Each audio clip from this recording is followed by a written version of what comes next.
leading the charge to make the 2024 Broker Carrier Summit possible, and we are so excited to have their support. In case you haven't heard, TAFS offers much more than freight factoring.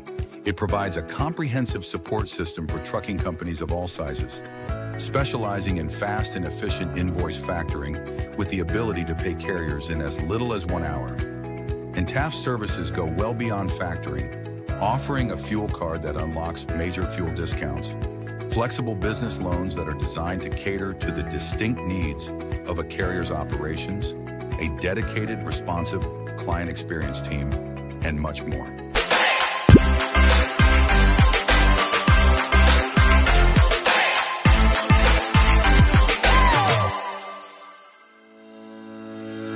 Black Logistics is a 3PL freight brokerage based out of Birmingham. Alabama Black Box Logistics was formed in 2020 by 3 friends, Logan Dyer, William Graves, and Will Hopkins, in a basement office with the goal of bringing transparency around the clock communication and hassle-free customer experience to the table.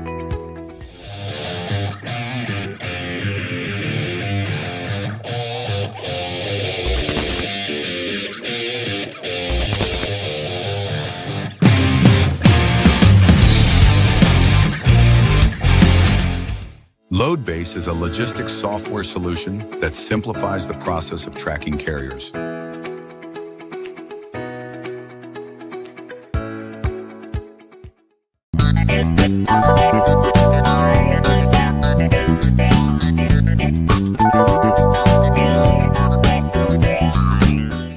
Multi-service fuel card, the industry's first fuel card, was created by an over-the-road truck driver in 1978 to offer a safe, simple, and cost-effective way to handle fuel and trucking expenses. Initially, it addressed safety concerns of carrying cash on the road. Today, it combats advanced fraud with best-in-class technical and personal support.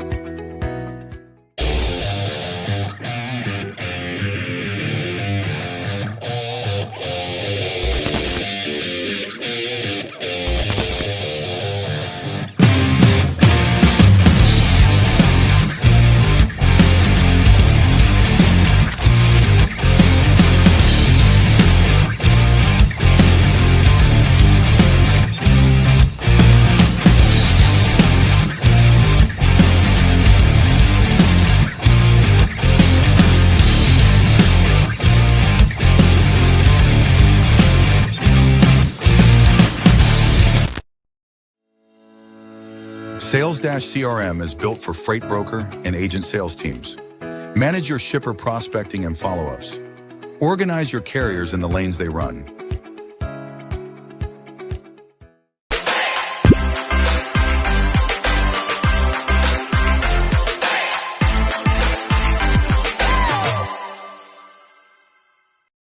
HD Ships is a leading logistics provider specializing in sustainable and tech-driven freight solutions.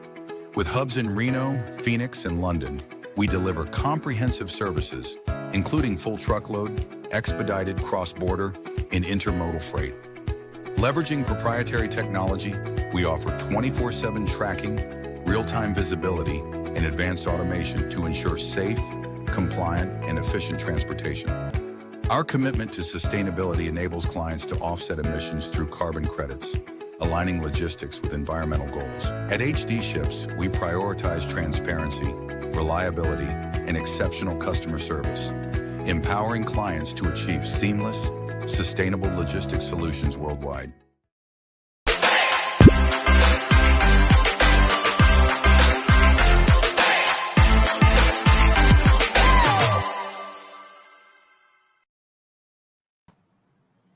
Happy Thursday. What's going on, Matt? Happy Thursday, man. How's Columbia?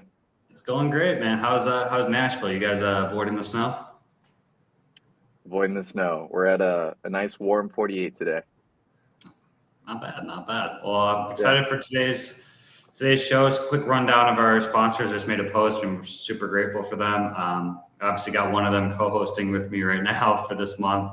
But shout out Multi-Service Fuel Card, been around since 1978.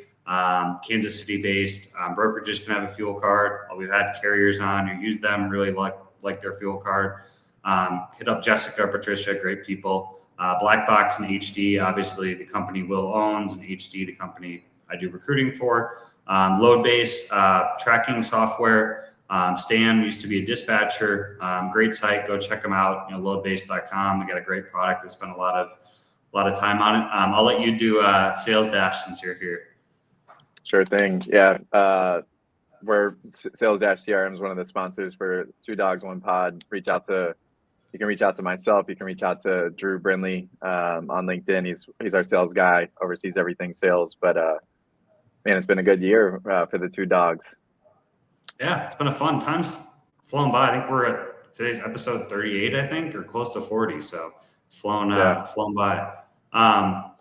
Lastly, brought to you by TAFS. They're our banner sponsor, top 10 factoring company, also based in Kansas City. Great people, great product. Obviously in logistics, communication is key, and they're open I think till 12 during the week, which is rare for a factoring company to get some money on the line that late. But yeah, reach out to Ryan and Rob, great people. Also shout out to Trio. They do a lot of our posts or editing or uploading. Great nearshoring company. Reach out to JJ. And yeah, I'm excited for today's guest. It should be a lot of fun. I've seen a lot of Brian's content on LinkedIn. Post some really good stuff on leadership. Got a really cool story. Should be fun to talk with him. Yeah, I'm excited to chat with Brian. Been vendor partners with him for a little over a year now, I think, and yeah, I think everybody that's listening will really appreciate kind of just the mindset, the background, and how Brian kind of approaches his business and life in general. He's a really good guy. Yeah, and Cincinnati's kind of like a mini hub, I feel like, for brokerages. We were talking about this before the show, and for really solid, good culture, good paying brokerages. I can think of 3 or 4 right off the top of my head, and it's a growing freight market people don't really talk about. So should we bring Brian on? Let's do it. All right, let's do it. Hey, Brian. Hey, what's up, guys? How are you? What's up, Brian? How you doing, man? Doing great. Thank you guys for having me on Two Dogs, One Pod, man. Excited to, talk about logistics and, hash some things out. Yeah, we're excited to have you. Thanks for joining us. I guess just to get started, for people who don't know you, do you want to kind of give a little background of maybe how you got into logistics, what you were doing, where you are now, and just a little bit about yourself. Yeah, would love to. So, long story short, I was started as a trainee at TQL back in 2009. So God, man, it's like 15 years ago, which is crazy. But started out just like everybody else does there as a trainee, kind of work your way up, do the sales thing, work your way into management. I helped open a couple different satellite offices during like their big satellite expansion, in 2011, 2014, kind of that time frame. And then, I got to a point where I was in like a mid-level manager role, and, I saw the ceiling, right? I just saw the, kind of the cap on, I was going to be in a specific role for probably 4, 5, 6 years. And I didn't see any movement from like upward mobility. And for me, I was like, what? At that point, I thought that we could do this ourselves. So me and my business partner, we started the company in 2020. I quit in 2018. TQL has a hefty non-compete. I actually had a 2-year non-compete, so 24 months.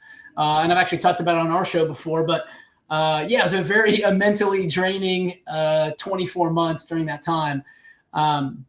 We then started up Veritas Logistics in June of 2020. And, we've been strategically hiring, the right type of people and trying to grow the company and over-service our clients, ever since. So we currently have 20 employees.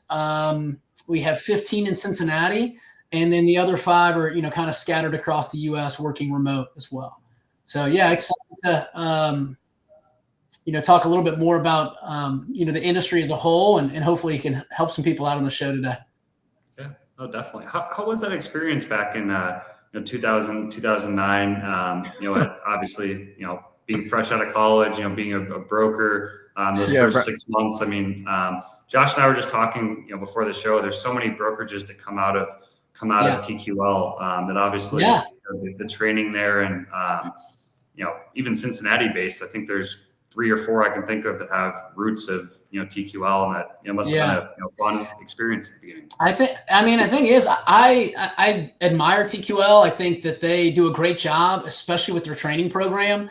They provide the blueprint, right? Like you go in there, they give you all the tools imaginable.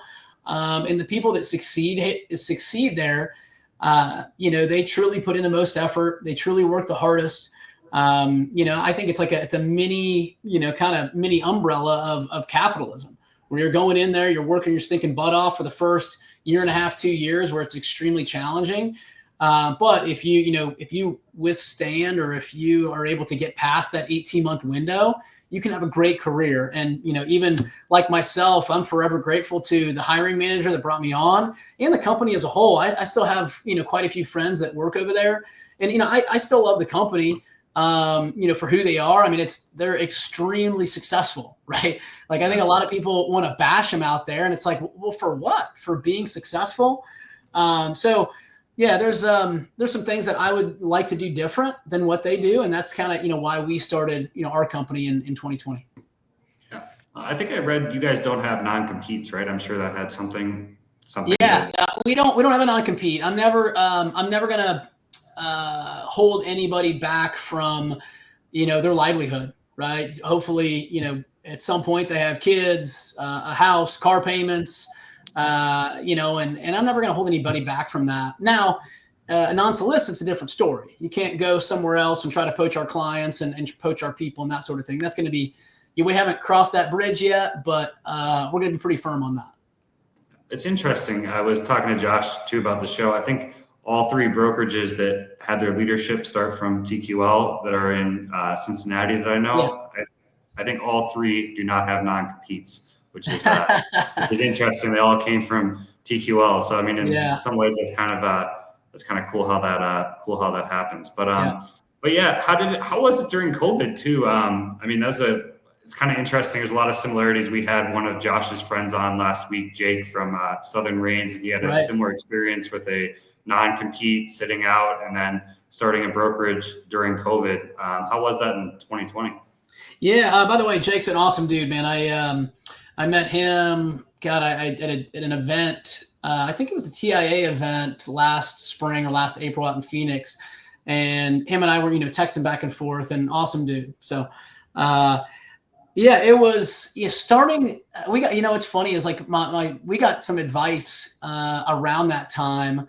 I think I quit April of 18. So my non-compete ran out in April, and we got some advice from people that were like, you know what, like the world's kind of, turned upside down right now. Like, are you sure you want to do this?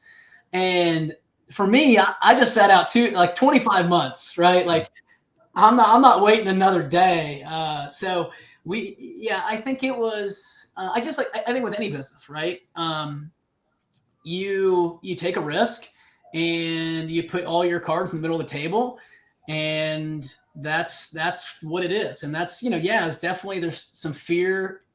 There's definitely some fear there. There were some times that were challenging. I mean, I was working out of the basement for 2 years, and, there were the first, 6-8 months, it was hard. Everybody that, it's kind of like where it is today in the soft market, but everybody that had been shipping with, their current carriers, brokers, whatever, they're not really shifting gears, or they're not really adding on anymore, due to the fact that, everything's good. Most people now are remote, and we're not making any changes within the organization. So I will say, man, the first 6 months were very challenging. There was a lot of self-doubt, a lot of times in there where I was like, man, should I just quit and go back and work for a big box brokerage again? But I'm grateful that I didn't do that. And, I kind of stayed the course. Brian, I'm kind of curious, going back to TQL for a little bit, and want to transition over to Veritas. But I want to talk about, like, you coming in as a college kid. I mean, I know your background. You went to Kentucky, big Wildcat fan, big Blue Nation, and all of that and whatnot. But tell me about, like, I guess that experience from going from like college athlete, walking into a freight brokerage, which clearly, you know, probably wasn't the big dream. You know, it was probably getting Juan Soto's contract, right? I would assume is what it was instead of going freight brokerage. But what was that like? And then, I mean, clearly you probably took a lot of the natural things that you did with your work ethic and everything. But what was it like transitioning to sales and then just starting to probably pound the phones? Yeah. So I think there's a lot of similarities, especially with, former athletes. So I, played baseball in college, and what I wanted to do was be a collegiate baseball coach. And so I started interviewing for jobs, and there were opportunities out there, but they were paying like $9,000-$10,000 a year. And like super, like single digits in some. I remember less than minimum wage. Yeah, less than minimum wage. So that's less than minimum wage, right there. I know. Well, that's what it is, and it was like it's technically called like a volunteer coach, right? Mm-hmm. And then you make your money in camps, and that's kind of like the first step to the process. So there was a couple different opportunities. I interviewed with I remember a junior college or a community college, and they're like, "Yeah, we'll pay you $8,000 a year, and you get to stay in the dorms for free." And I'm like, "Oh, that's great!" Like. What is that like? I don't know. Is this like a good thing or a bad thing or what? But yeah, so going back to it, I had to figure something out. I applied at TQL. I think the starting salary at that point was like $36K, and I was like, oh my god, where do I sign? Right, like $36K compared to $8,000. Like, so that's how I got my start in logistics. But there's a lot of similarities, especially being a college athlete in the discipline and the time management. And having to come in and do the daily processes over and over and over again. That's something that is, was ingrained into me as a college athlete. And I think, it helped, especially from the TQL front, because you're put in the grinder and you better make 100 calls a day, or you're probably not going to have a seat available in 4 to 6 months. So, the hard work and the effort wasn't really the challenge. It was more, figuring out what to say and how to, get some of these shippers on board. And then you kind of mentioned this a little bit earlier, but just about, you see a lot of people online kind of knocking TQL and, their brand reputation. Of course, a lot of people poke fun at it and all that stuff, but I'm definitely a believer too. There's a reason why they're as large as they are today for specific reasons. Of course, you have to do some kind of good. Was it difficult dealing with the brand reputation while you were there? No, I don't think so. I mean, it was, it is what it is. I think it's similar to, other brokerages out there where carriers are going to hate the brokers and, for, thinking that they're stealing all the money or whatever it is, or never paying attention or anything like that. Now, I think there's certain processes and protocols in place, especially internally at TQL, where they have their own internal rules violation team, right? And it's a team of like 15 people. And if you do something that's not fraudulent, but if you do something against the rules or not ethical, they're going to go ahead and they're going to kind of flag you and write you up for that scenario. So they have these measures in place. I think, dealing with the reputation, it is what it is, right? It's a bigger brokerage. They get called, from 1 million 22 to 25-year-old sales reps a day. And that how to combat that. How to, overcome that objection when you're calling a shipper and they say, hey, listen, I got 6 calls yesterday from TQL. And you're like, hey, well, what about the 7th? Or how do you all right, I'm number 7 and I'm a little bit different, so. Yeah, that's interesting. It's just positioning it in a little bit different way. But yeah, I mean, I always enjoyed the company and working there, while I was there. Yeah, I think selling at TQL, I kind of agree with Josh. I mean, selling at TQL to me is, if you could sell at TQL, you could sell anywhere, just because the saturation is so large too at TQL. And like you said, I mean, some people, they're getting calls from 6 different reps. So if you can build a book at TQL, I feel like that says, a lot about your sales ability. Yeah. No, you're right. A lot of folks are going after, similar type prospects, and, it is challenging, especially early on. Especially now. Hell, I haven't been there for 6 years, right? But it was challenging back in like 2016, 17, 18, on the prospecting side. But there are ways to, combat that and try to, put your best foot forward. How fun is that for your reps then? Obviously, you said you're about 15 reps now, and it must be fun telling them, hey, you can pretty much go after almost anyone. It's fun. Well, it's interesting because the newer guys or the people that are non-TQL, they don't get it. They're like, oh man, this is really hard. And I'm like, no, man, like, listen, you can pretty much call anybody you want. And they don't understand, right? The ex-TQLers, the people that have been in the industry, they get it and they understand. And I think the big thing there is they come in and they want to call 500 prospects. And that never really works because the cadence and the sales touches, it might be a month or two in between those sales touches. So we try to hone in, and we use an amazing CRM software today called Sales Dash CRM. If you don't have it, you should check it out. But yeah, so we use Sales Dash, and we're limiting our sales reps to a certain amount of prospects, where you're only allowed to focus on these people and you're only allowed to show traction or activities within these prospects. And if you want, more prospects, and you come to us and you kind of plead your case on that. No, has it been transitioning more from, I know you had some sales management experience and with the satellite offices at TQL. What's been the bigger transition period for you though, of just getting into like your co-founder seat more than anything else, right? And getting the sales reps to basically try to replicate the success that you've had from your days at TQL. Yeah, I think a lot of that, even at like the mid-level manager role, you didn't have to worry about like the back office or the accounting or the bonds or insurance or claims or any of that stuff. And I think that's the stuff that is challenging most of the time, is, dealing with those things that like I don't have a ton of experience with, and we're just having to figure it out. Right, we stick our nose in there, we figure it out on the fly, and we lean on our legal counsel quite a bit to figure that stuff out. So, and we also are trying to replicate what we know and what we know works from a sales perspective. Good deal. I'm going back, like last question, I guess, on the TQL piece and starting Veritas. Yeah. What I guess from like the experience that you had with the brand reputation and everything, how did you and Justin sort of take the experiences that you had, and when you were going into creating Veritas, from the vision from day one, what did you want to do from just a branding perspective, core values, the culture that you guys were going to create? What were some of the things that you wanted to do a little bit differently? Yeah, so I've never really thought about branding up until like the last couple of years. And people keep telling me like, hey, it's important, you got to do this. And I'm like, well, I'm just more of like a put my head down and work kind of guy. Mm-hmm. And more over the past couple of years, it's been like, hey, you got to put yourself out there. And so like even some of the branding stuff, it's been like even challenging internally for me because that's not really who I am. But, I know it's very important, especially from a business aspect. I think the biggest thing for us was, and I think a lot of people say it, and I think for us, we want to try to execute on putting people first, where, we're bringing in an employee or bringing in somebody and giving them the maximum amount of training and the maximum amount of attention for them to have success. And, it's not about the ping pong tables. It's not about, time away from the desk.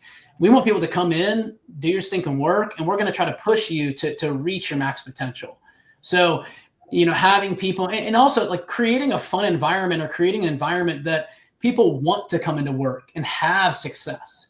Where, again, I kind of mentioned the ping pong tables and the Papa Shot a couple minutes ago, but I think with that's fine, but that's not really, what we're about. We want people to enjoy coming into work and know that their leadership team has their back, 98% of the time, unless they do something, ethically wrong. You and Justin, since I've at least known you guys, I know you guys, it seems like you guys talk a lot about just the strategy and, even as co-founders, who's kind of overseeing which departments or, working with certain team members or middle management and those things. How are you guys really big on just the long-term planning, or do you guys look at things from more of kind of like, hey, quarter by quarter, month by month, day by day basis? How do you, because it seems like you guys do a pretty good job communicating with each other and being fluid to say like, hey, you're going to go on this side of the business, I'm going to go on this side, switch it up. Talk a little bit about that. I've always been curious about that with you guys. Yeah, no. So I think it's just one of those things that kind of fell into place, right? Where I don't think, I wish I could tell you that we sit down for like, weekly strategy session, but we don't. And that's just something that's fallen into place, and different, people handling certain things, like something will come up or we'll need like an insurance renewal, and it'll just be that, I have the connection with the insurance company and I happen to make it right. Like, and I even think with even like the CRM stuff, I think Justin's probably your main point of contact. I think you had reached out to him, and I think started. So I think it depends on what comes in, and how we delegate that process. So yeah, I wish I could tell you that it's it's long drawn out strategic plan, but we'll get there at some point. We're not there yet. And then you brought up middle management. Sorry, go ahead, Matt. No, I was just going to say, I was curious about kind of the structure too, because I was a cradle to grave rep. Obviously, I recruit agents that are cradle to grave, but our W-2 side has a split model, and you hear about the split model being very successful too.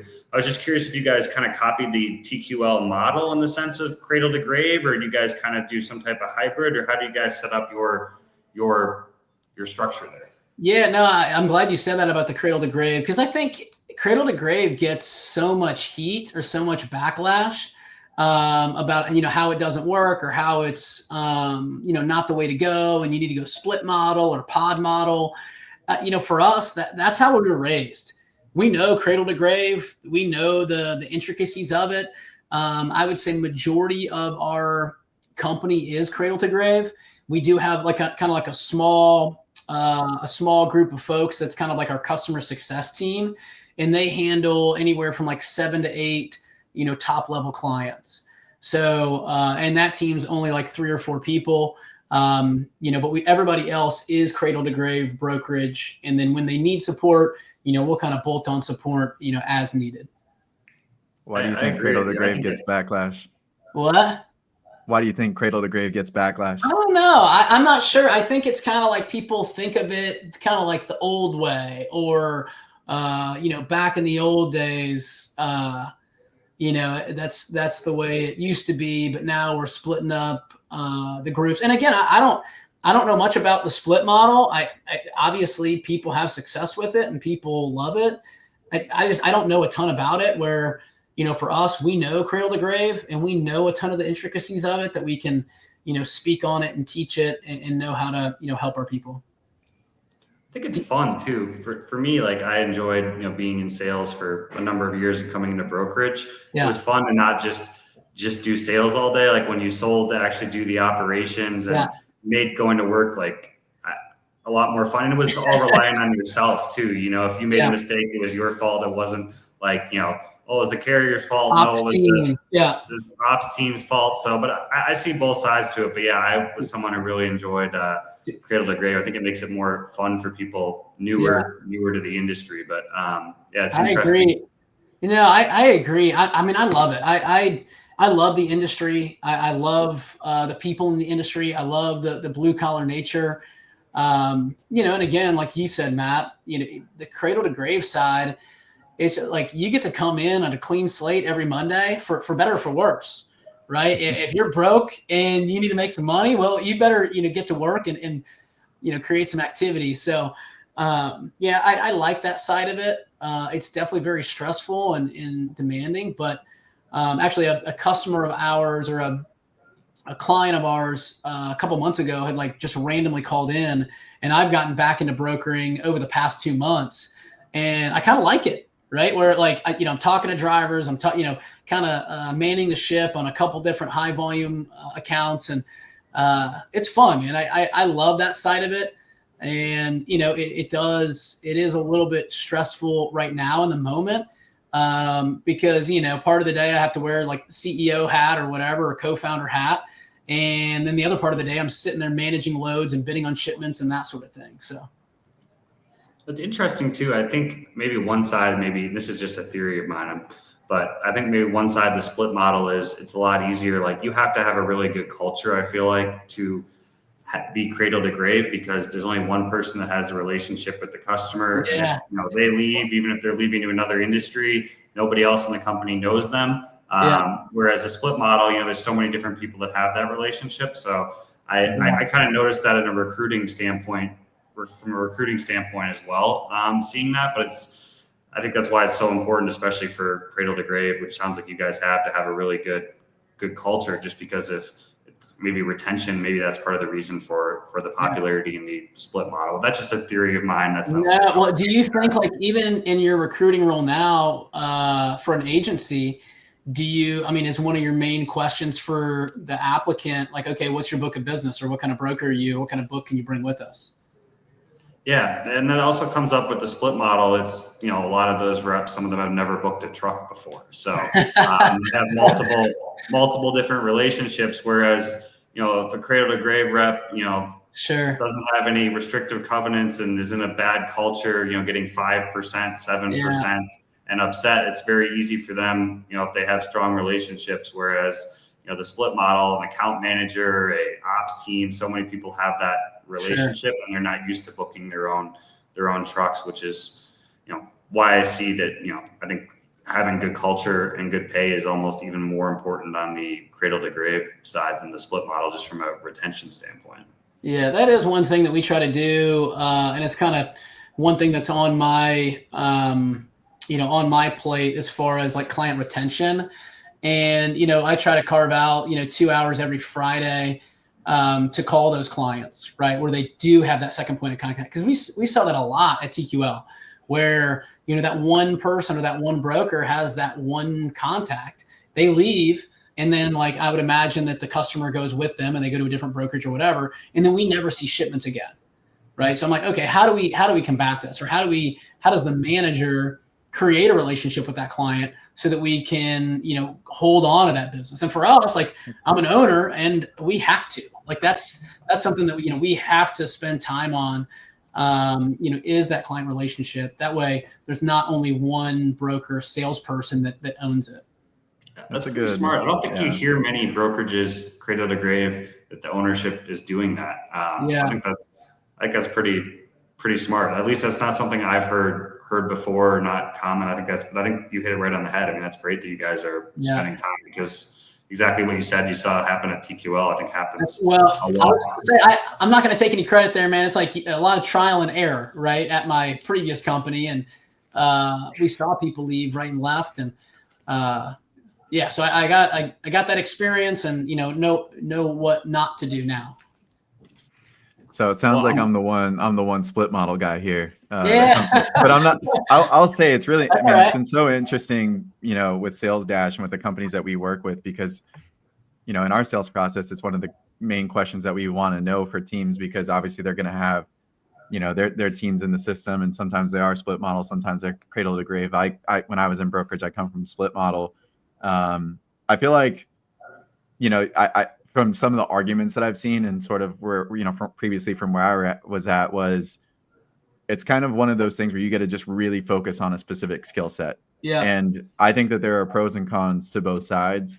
But even Brian, in the kind of what you were sort of mentioning of, hey, if you come in on Monday, no loads and whatnot, well, you got to switch then from, ops carrier side and like really focus to getting back to cold calling. And I think for anybody, if you're not really into like a good cold calling flow or sales flow, and you've been out of it for a little while and you're rusty, it gets tough. And then little by little, you just kind of get to that period where you may not want to do those activities as much. So, sure. I think there's arguments both sides, but it is always really interesting. And honestly, I would even say for all the companies we work with, most of the times people will say, like, we do a little bit of both.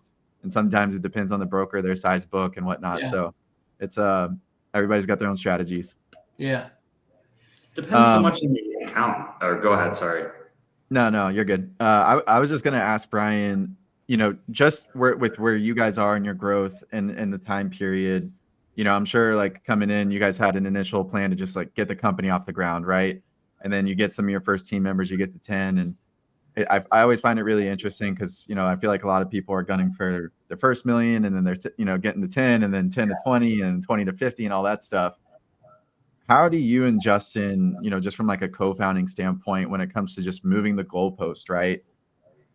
Staying motivated, staying disciplined, making sure the team is on par with the goals and making sure that they're all striving to achieve their own. How do you guys sort of approach, like, there's never an end, obviously, to how far that goalpost can go. How do you guys sort of treat that on a day in and day out basis? Yeah, Yeah, it's interesting, man. I don't think we are experts at it. I do think that it's probably a detriment to, it's kind of, I mean, I guess it's a double-edged sword, right? And the detriment is we don't do a very good job of stopping and smelling the roses. And no matter what we do or the previous week or how well we did in 22 or 23, we're always going to try to, push that bar higher. And it's, Justin and I are, eerily similar from a mindset perspective. And that's something that, I mentioned this earlier, but I've always been kind of just put my head down and grind it out and put my head down and work my butt off and not really look up. Like I was, I would look at like kind of the leaderboard or look at the scoreboard every now and then, like a couple times a week. But, you have those reps that are like sitting there and refreshing it every 15 minutes. So like for me, I think from a company perspective, we definitely have goals that we want to hit. And, I think we're always going to be pushing forward. So I think that's a good thing where, we do have this fire in our belly to continue to push that bar. At the same time, I do think that we have to stop and smell the roses, in some scenarios, or else we're not going to enjoy it, right? It's like you build this company and you do these great things and that's awesome. But like, if you're not enjoying it during the process, then what's the point, Do you guys celebrate with gongs? We do. Yep. Yep. That's great. New client setup. That's the only activity that Just gets gongs only. a gong rip. Yep. Good deal. All right, let's transition really quick to your podcast. So you guys recently started a podcast for Veritas. It's you and Justin that co-host it, and I think it's great. Logistics and leadership, and check Brian and Justin out on YouTube. Go to the Veritas page as well. What made you guys want to start that? I know that was probably also a out of the comfort zone kind of deal, because if your head's down, obviously posting on social media, clicking publish is probably not the most comfortable thing to start off with. But what made you guys want to start it in the first place? Yeah, I think the big thing is, growing up in TQL, everything is so silent, right? And nobody talks about processes or protocols or like, insurance claims or sales processes, or, hey, what's the best way to get a shipper? Or, hey, I have this insurance claim, or hell, my driver just arrived at the receiver at Costco. He was supposed to be at 32 and he arrived at 46. What do I do now? And I think for us, we want to try to provide give some of our knowledge back to the industry to help other people out as a whole, right? So the main reason we started the podcast is to help other people and elevate the industry together. Because if we can help out a junior rep at Axle Logistics or another mid-level manager at another brokerage, well, I think we've done our part there. I also think from a leadership perspective, I think there's a lot of bad leaders out there, and I think some people get a specific title and they just kind of run with it, and they never invest in their team. They don't really give a shit about their team, and they don't spend time with them to train them. And I think for us, I don't think we're going to appeal to everybody, but I think that the leadership side of it, we want to give different things that we've done and probably stubbed our toe on along the way, to other leaders out there that want to try to get better and want to, improve themselves, their team, and develop kind of the leadership culture within their group. I know you brought up kind of, mistakes and kind of, leadership, and what are some of, what's maybe one of like the biggest mistakes you made as a leader opening, your brokerage? Is there one or two that, come to mind that were, really good learning experiences? Yeah, I think one that comes to mind is we set up a big client. We had somebody manage them for a while, and the person was the wrong fit and kind of a bad culture fit. It just, it was kind of like, what do they call that? It's like the elephant in the room. Is that what they say? Mm-hmm. And, he was managing the biggest account and the numbers look great. But everybody in the company knew it wasn't the right fit. And it was just, so I think from a company perspective, I think we could have gotten rid of that person sooner. And that's something that we drug along for a while. And from a leadership side of it, it's just like, God, like, how do you approach this? And like, you're taking out your star receiver, because he's not good in the locker room. And how do you justify that? So yeah, I think that's a big one that comes to mind, for the company. Maybe that's a good kind of segue, that topic. How important is it to really have the right, culture fits, especially being, about 15 people? I mean, it sounds like, even though a person's kind of an amazing rock star, maybe the energy could have affected the whole office. And that must be one thing that's challenging, as a leader, because as an individual contributor, it's not really something you have to worry about. But as a leader, you kind of have to worry about the culture in the office. But obviously it's a business. You have to make money and have people that are, talented as well. So that's got to be a, interesting thing to balance as a leader.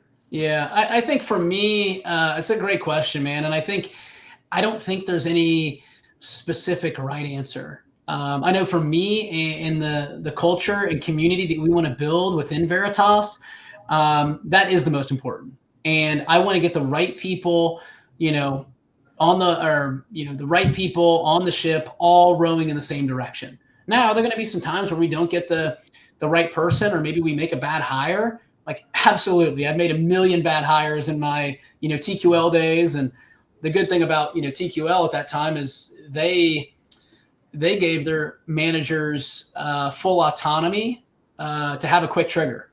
So that's one thing I was just talking about Ken Oakes last week, but he would mention in manager meetings, if they're not the right fit, and they show up late or leave early, or they're not doing the right things and they're not bringing the right type of energy, to get them out.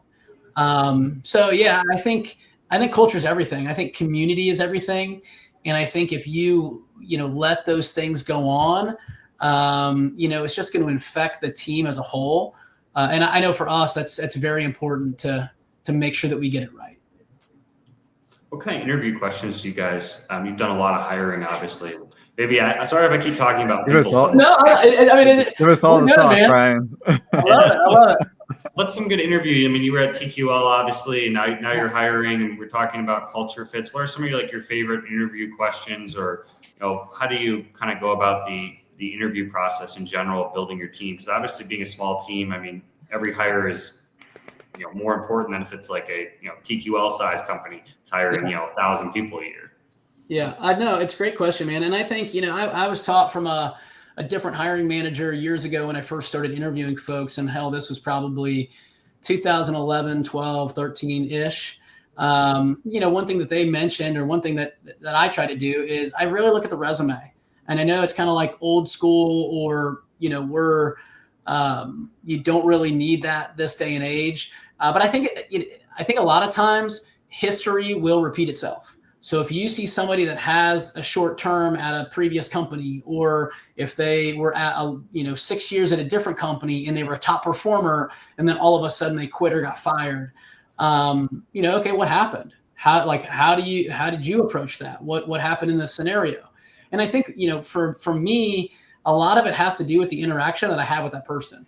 How do they respond to this question? What kind of excuses did they make when they said, oh, hey, I was a top earner, and then all of a sudden my company fired me? Okay, what happened? Well, they didn't want to pay me too much. It's like, are you sure? Like, let's figure, I'm gonna question that. So I think, some of the interview questions I ask is, it's literally like a prospecting call for me, where I try to ask as many open-ended questions as possible. And I really hone in on that resume. I make sure that I hit everything on there. Now, if they're probably 35, 40 years old and they've been around for a while, I'm not going to go into every detail. But I think freight brokerage sales is a different beast. And I think you have to have a special person to have success. You guys have been there. You've seen it. You've done it. Like, you got to have a little bit of a screw loose to like it, number one, and, to be successful at it. So the history, the resume, I think I said this on a, previous podcast of ours, but I love people that are bartenders, servers, extroverts, are willing to go out and have a conversation and cultivate a relationship.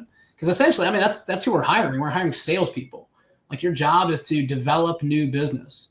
And I think those are some of the questions that we always ask. I'm not a kind of a quirky, I don't know some of them, but I know some interviewers or some hiring managers have like quirky questions, like what's your favorite color and why, and stuff like that. But I don't do anything like that. I'm pretty mainstream, man. It's interesting you say that, because we had somebody, this was what, maybe 2-3 months ago, we had the COO, the old COO of Hometown Logistics, which I think is $400 million brokerage now. And he was saying that they do not hire anyone with experience. They solely hire exactly what you said, bartenders, ex-athletes. He even said jokingly they hire felons, and he probably was half serious, but he was I mean, the thing is, like, I'm always willing to take a chance on somebody if they, if they're willing to sacrifice what it takes. I guess one of the questions that I used to love, and I didn't really ask it too much, but I think the people always talk about, I want to make $100,000 a year, right? And it's funny how like that number has not changed in the past 20 years. And I'm like, well, your dollar doesn't get your dollar's stretched a little bit thinner nowadays than it used to be. Yeah. But that number still exists, and they all talk about, this is the number I want to make. And one of the questions that I love is, okay, well, what would you do to make $100,000 a year? And people, like, some people are dumbfounded. Some people are like, I don't know, work really hard. And the best response that I've ever gotten was one dude. He literally said, I would eat drywall every day for $100,000. I'm like, okay, well, drywall is pretty nasty, and you're immediately hired. So yeah. How did he do? Did he turn out? He turned out to be a successful broker, but he quit shortly after that. So he was only around with the company for like 18 months, but he was a success. So there you go. Okay, drywall over cold calls. Yeah. Brian, one question I wanted to ask, because you brought up Ken Oakes. What's the biggest thing that you learned from him? God, man, that man, I like the ultimate, like you could call him a pioneer in the space, or whatever you want to call it, cradle to grave. The dude has a passion, a fire, and energy that I have never seen. And again, I haven't been around him for 6 years. But we would go into these manager meetings, and this man is so fired up. And again, like we're, 8 years ago, I think they did like $4 billion. And he is still fired up at $4 billion, wanting, the best from his people, and still holding people accountable. And, God, so like the fire, the energy, the passion from that dude is unmatched. And it goes to show, like, his company is, a $8 billion company, in our space. 100%. Oh, I feel like since we have Josh on here, we've talked for 48 minutes. It probably would make sense for us to talk about technology a little bit. What's kind of your, stance on the, obviously you've seen the industry change a lot from coming in 2009 and more and more tech, coming in. What's kind of your thought process on, the future of maybe tech and AI, and how you guys strategize, from your current partnerships? Or it's kind of such a broad question, but just kind of your thoughts in general on it. I think it's a great question. I think it's something that, people text me. I'm really good friends with, probably 5 or 6 other brokerage owners and other people that are in the space, and friends of mine at TQL. And I think I love it. I love the tech. I love the automation that's coming into our industry. I do think there's a place for it. I don't think that it's like full automation in 2025, right? I think there are back office tasks and workflow processes that can be definitely automated. Now, as far as like the job and what it is, like, in the daily processes, there are some things that I would like question, or I would raise a red flag on, just because I don't think some of the technology out there sees that, or, it doesn't see like a nuance from a brokerage side of it. So I love the tech. I think that, there's some companies out there that are doing phenomenal things. But I think, I still think we have a ways to go. I still think we got 8, 10, 15 years until we're truly seeing, some of that like full on takeover. If we do see it, right? I do think I think this was a big thing, even when Uber Freight came on board, and they were like, oh, well, you can just book a truck onto the Uber app, and you just swipe on it, and it's going to pick up your load and take it here for half the cost. And I'm like, maybe like a portion of the market, like a styrofoam load from Sacramento to Dallas, one pick, one drop. Like, okay, sure, that could happen.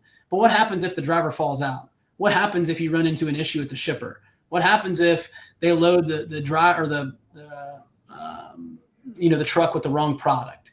What if the driver shows up to the wrong facility? Like, so I think exception management is a place there as well. So yeah, I think technology definitely has its space in our industry, but I do think that we're, maybe 8-10 years down the road from seeing huge advancements. I think that's well. Is there said. anywhere specifically what do you guys think? Like you guys are in the mix with a lot of technology providers, and Josh, obviously you're, trying to push us on the next features of Sales Dash.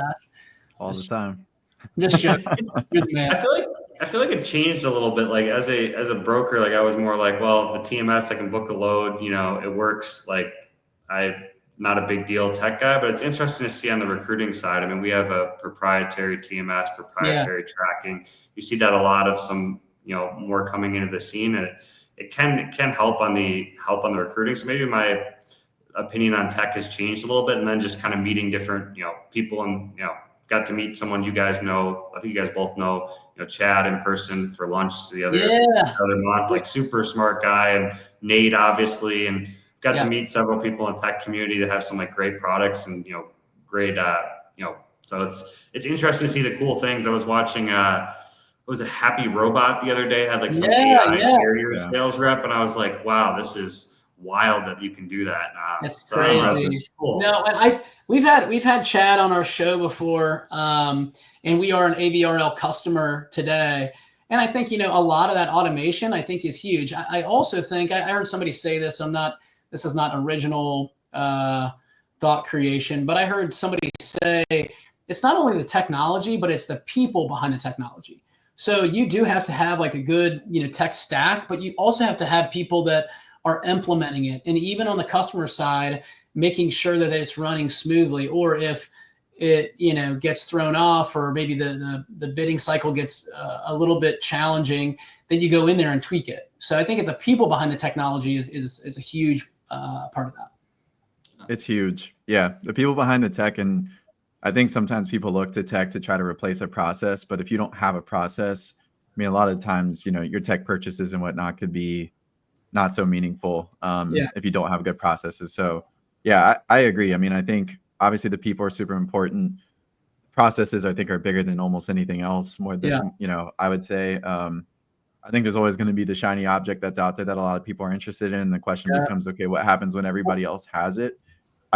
I'm super excited to see what tech continues to come out. Like the Happy Robot demo I saw it live at FreightWaves. It was pretty damn impressive of like how it, basically took an option, put it on hold, said, let me go get boss approval, goes and calls the manager, and then like submits the bid within Slack. It keeps it stored and then goes back to the, to the carrier. Yeah. I mean, that whole workflow and everything to me is pretty impressive. Yeah, it's going to be interesting to see. I think the main thing that I think so many people should continue to focus on though is like, it's going to be easy to then get away from the main skills that helped you get to where you're at, today. And everything I think always comes back to with the automation stuff of time to free it up for more relationships, focus on your relationships, right? And that comes from calls, and that comes from visits, and that comes from time spent with your customers. And so I think the main thing is like not to lose sight of the stuff that helped get you to where you're at, and to use that stuff to boost the efficiencies in the ways that I think that they're doing today. But if you're trying to just totally replace everything, then you have to question like your own value. And that's what I think is going to be interesting to watch play out. Well, and Josh, one thing I want to add or give you a small plug on your company, but I love the fact that your company is specialized for freight brokers, right? You could have had a CRM go for anything, but it's literally the qualifying questions are there, and the lanes that you run with a specific carrier are there. And I think that the more logistics people can develop a tech product, I think that's a huge factor too, where you understand the nuances, and you get when a driver falls out at 4:55 on a Friday. What do you do now, right? Like that needs some human intervention. I do think there's a ton of tech that's getting, flooded into space. And I think that, Josh, you just said it, man, but I think just to reiterate that, like, it's not a Band-Aid. It's not going to cover up a process that you don't have today. It might make something better, but you also need a manager or a supervisor to push that.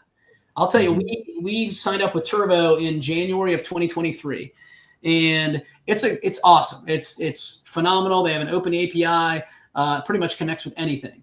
And it took us like a good 4 or 5 months of training for, and these kids were anywhere from like 22 to 30. So it's not like we're trying to like train some dinosaurs, but like the 22 to 30-year-olds, it took them like a good 4 to 5 months for that whole process to change. Right. So now we're like, everybody's, wheeling and dealing and clicking around, and, hell, we're 2 years into it, but it did take a good 4 months of like whole process change. So I agree with you there, man. Yeah, that part's tough. I mean, I see some of the TMS demos, and I mean, going from one system where, especially when you've built so many loads, you've changed the stat, like you've just done something so many times on a day in and day out basis for probably years, right? And then you make a transition. I mean, it's gotta be, it's always a challenge. I think that's why you see a lot of conversations sometimes online about change management. Yeah. I mean, it's crucial when it comes to tech. So yeah, it's the hardest sale I think in all of logistics is selling TMSs. Yeah, I'm sure. I think, I think that's, I mean, it's such an integral part of the business. It's similar to like changing your bank. Like, hey, I want to shift everything over to a different bank. It's like, hold on a second.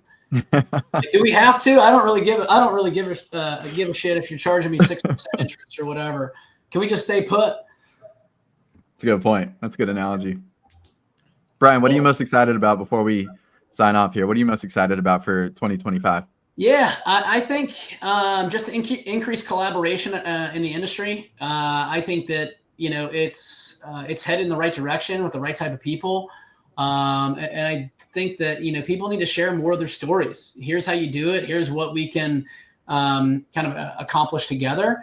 I also think that, we're hearing that there could be kind of a freight rebound. And, I'm not one of those people to count our chickens before they hatch or whatever. But I think at the same time, if we can get consumer confidence increased, people are going to buy more products. And we'll be able to ship more, right? I do think that even from a freight market perspective, we got to have another shoe drop or another big player has to go out, unfortunately, for the market to shift a little bit. I never, want to see that happen, but I do think that needs to happen for a major shift. But yeah, most excited for that. Most excited for our team. We are hiring strategically, in Cincinnati and remote. So if there's, people that are listening to this show and you're looking for a fresh start with a brokerage, we'd love to have a conversation. So. 100%. Well, sorry, Matt, I want to take away from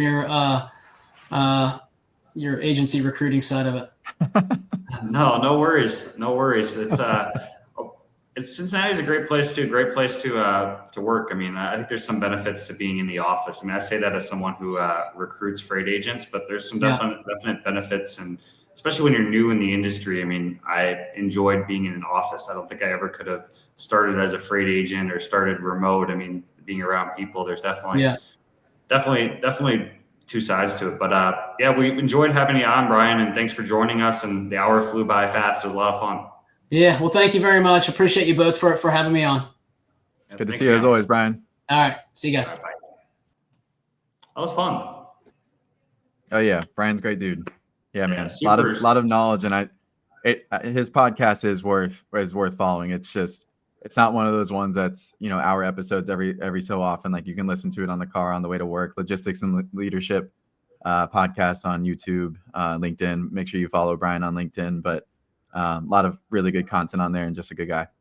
Yeah, 100%. I clicked some of his stuff before on leadership, and you can tell from the positive energy, he has to. It was a fun conversation. And I mean, like you said, check out his podcast, or if you're in Cincinnati, great company to work for. Shout out to our sponsors, Multi-Service Fuel Card, been around since 1978. Great people. We had some drivers on who use them. Black Box and HD, obviously the company Will owns, the company I head up recruiting for agents. Loadbase, great tracking software. Hit up Stan. Sales Dash CRM. Obviously, we got Josh right here. You've heard it now 2 weeks in a row from 2 different of his customers. It's a great product. And our banner sponsor, Taft's. I can figure out how to show this banner. Brought to you by Taft's, premier factoring company in Kansas City. And we'll be back possibly next Friday. It was a good one. And have a great rest of the week, Josh. You too, man. Enjoy Christmas in Columbia. I will. Enjoy Christmas in Nashville. Play some golf for me, all right? I'll try to. All right. See you, Matt. See ya.